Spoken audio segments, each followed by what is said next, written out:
tips for people with narcolepsy to succeed in college. The opportunity to pursue post-secondary education is fraught with challenges for some people with sleep disorders.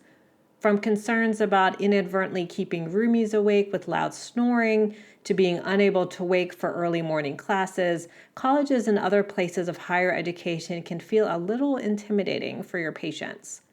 Luckily, there are people with sleep disorders who have walked the hallowed halls of college and graduated. Today, we are specifically sharing strategies for people with narcolepsy to do well in college. I'm Sri Roy, and you're listening to Sleep Review, the trade media outlet for the sleep medicine subspecialty. This podcast is inspired by the growing awareness of the importance of sleep to overall health. We invite all healthcare professionals, from primary care physicians to sleep specialists to dentists and others, to tune in and learn about clinically based best practices that will help your patients sleep better. Sleep Review does not endorse any products or services, including those that advertise with us. We strive to report clinical information that you can apply to your practice today. This episode is brought to you by the MedCore platform. Learn more at medcore.com/our platform and stay tuned for more information during the break. From disability accommodations to campus housing choices, this episode provides 5 real-world suggestions from Melissa Patterson to conquer college with narcolepsy. Melissa Patterson is an outreach coordinator at Narcolepsy Network, and, perhaps more importantly, she was diagnosed with narcolepsy when she was 14 and went on to graduate from the University of Mary Washington for her bachelor's degree in sociology and also got her master's degree in public policy at George Mason University.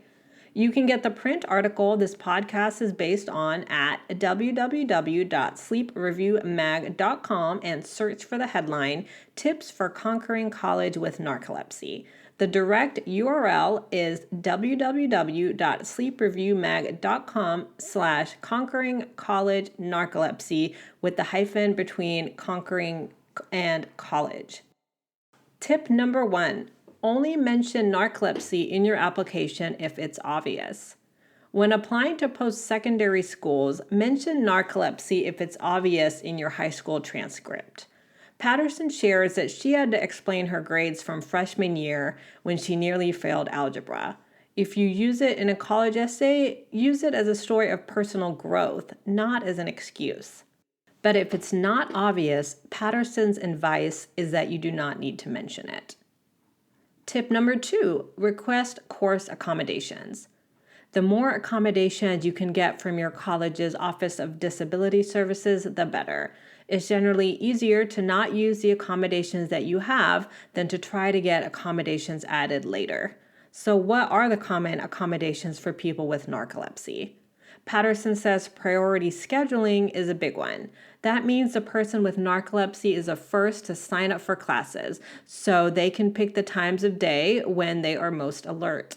Other things to ask for can include extended time on tests, multi-day testing versus taking multi-hour exams in one sitting, flexible deadlines, note-taking assistance, permission to record and take pictures of lectures, and tardy and absence exemptions. Tip number 3, request housing accommodations. Don't forget about accommodations for dorm life. For example, for a person who has cataplexy, living on the ground floor can be important. For someone who needs access to water in the middle of the night to take medication, having a bathroom nearby is key. If you have trouble waking up in the morning, Patterson says asking about a shaking alarm to vibrate your bed or an alarm that will flash a strobe light could be a smart idea. Next, we'll share 2 more ways to succeed in college with narcolepsy. But first, a thank you to our sponsor, the MedCore platform. MedCore's mantra is not only to innovate within our company, but to provide a data platform for sleep medicine stakeholders to drive innovation within their own businesses.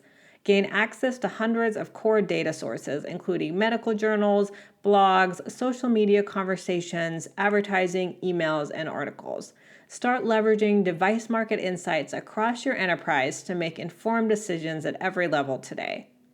Sign up for a free demo at medcore.com/our-platform and fill out the form at the bottom to schedule a Medcore demo today. That's medqor.com/our-platform.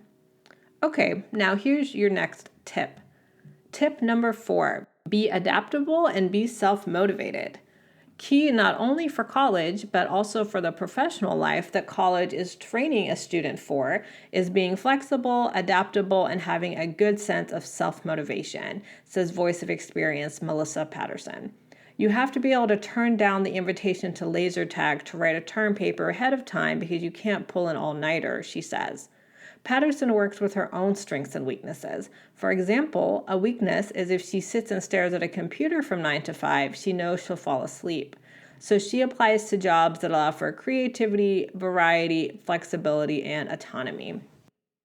Tip number 5, don't forget about higher education beyond four-year schools. Think about your career goals and whether they best align with a four-year college. People with narcolepsy also have success pursuing other types of higher education. For example, Patterson says, to do accounting, you could get an associate's degree and work for an accounting firm. Or if you're interested in something like videography, technical schools can offer programs in that area. Online course programs can also be a good fit. So many people with narcolepsy go to college. There's even a scholarship program for people with narcolepsy. Run by patient advocacy group Project Sleep, the Jack and Julie Narcolepsy Scholarship has awarded 50 scholarships since its inception. Being prepared but also flexible is important.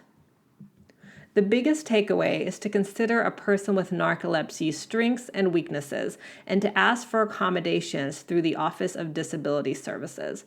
Alert your patients to the fact that other people with narcolepsy have walked this path before them and refer them to groups such as Narcolepsy Network, Wake Up Narcolepsy, and Project Sleep to connect with others who have succeeded.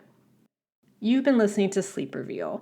I'm Sri Roy, editor. Visit www.sleepreviewmag/conquering-college-narcolepsy to read a print version of this article and access any cited studies.